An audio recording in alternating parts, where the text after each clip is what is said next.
تعمیر جکوزی اومدیم.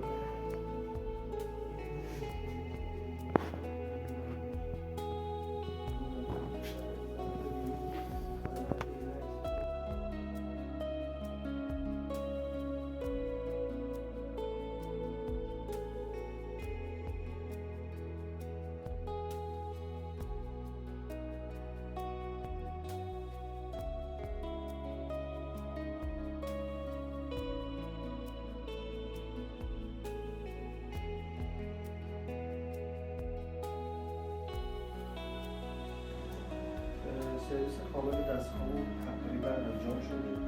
لوله ها رو بخش پوشش رو چسب کردیم، دستگاه رو بریم پایین. یه بخش از دستگاه رو که من چند تا از لوله ها رو بزنیم. این برای دستگاه ویدیو رو ببینیم.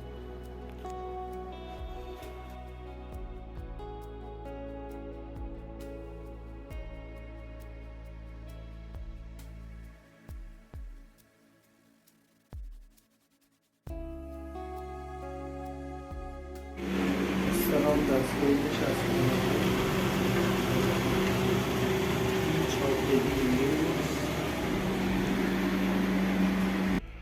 همون جکوزیه که شلنگاش چسب کاری کامل کرده بودیم.